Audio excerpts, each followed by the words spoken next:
திருப்பூர் மாவட்டம் பல்லடம் அருகே வயதான முதிய தம்பதி மற்றும் மகன் கொலை.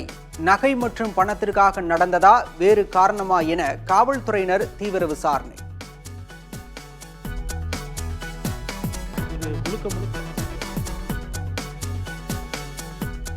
பல்லடத்தில் மூவர் கொலை குறித்து விசாரிக்க 5 தனிப்படைகள் அமைப்பு. குற்றவாளிகளை பிடிக்க தமிழகம் முழுவதும் வாகன சோதனையை தீவிரப்படுத்தி இருப்பதாக திருப்பூர் மாநகர காவல் ஆணையர் தகவல்.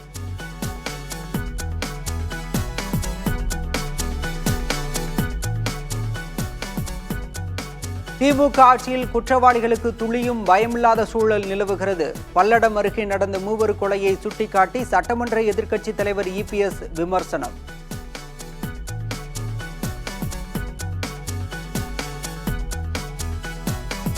வங்கக்கடலில் சற்று நேரத்தில் புயல் உருவாக இருப்பதாக வானிலை ஆய்வு மையம் அறிவிப்பு. நாளை மதியம் காரைக்கால் மாமல்லபுரம் இடையே புயலாகவே கரையை கடக்கும் எனவும் கணிப்பு. தென்மேற்கு வங்கக்கடல் பகுதியில் நிலை கொண்டிருக்கும் ஆழ்ந்த காற்றழுத்த தாழ்வு மண்டலம் புயலாக வலுப்பெறக்கூடும். இது தொடர்ந்து வடமேற்கு திசையில் நகர்ந்து நாளை பிற்பகல் காரைக்காலுக்கும் மகாபலிபுரத்திற்கும் இடையே புதுவைக்கு அருகில் கரையை கடக்கக்கூடும். இதன் காரணமாக வட தமிழக கடலோர மாவட்டங்களில் பரவலாக மிதமான மழையும், ஒரு சில இடங்களில் கனமுதல் மிக கனமழையும், ஓரிரு இடங்களில் அதி கனமழையும் பெய்யக்கூடும். இந்த புயல் கரையை கடக்கின்ற பொழுது பலத்த காற்றானது மணிக்கு 70 முதல் 80 கிலோமீட்டர் வேகத்தில், அவ்வப்பொழுது 90 கிலோமீட்டர் வேகத்தில் வீசக்கூடும்.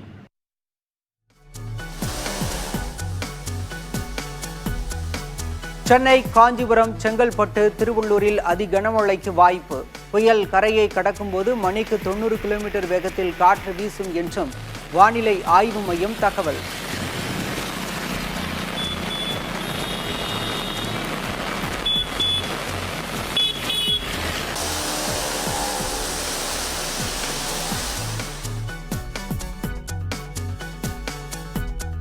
மதுரையில் டங்ஸ்டன் சுரங்க உரிமத்தை ரத்து செய்ய கோரி பிரதமர் மோடிக்கு முதலமைச்சர் மு.க. ஸ்டாலின் கடிதம்.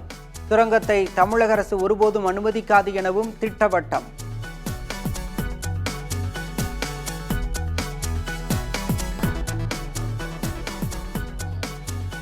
டங்ஸ்டன் சுரங்கம் அமைக்க எதிர்ப்பு தெரிவித்து மேலூரில் விவசாயிகள் ஆர்ப்பாட்டம்.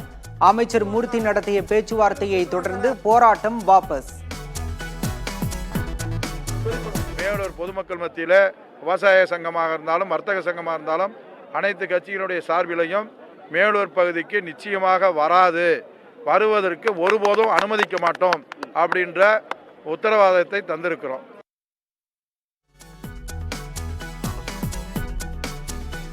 புதுக்கோட்டையில் பாஜக அதிமுக நிர்வாகிகள் வீடுகளில் அமலாக்கத்துறையினர் சோதனை. திண்டுக்கல்லிலும் தொழிலதிபர் அலுவலகத்தில் அமலாக்கத்துறையினர் ரெய்டு.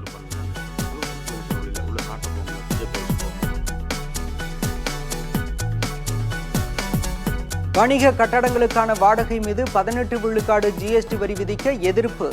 ஈரோடு, விருதுநகர், மதுரை உட்பட பல்வேறு பகுதிகளில் கடைகளை அடைத்து வணிகர்கள் போராட்டம்.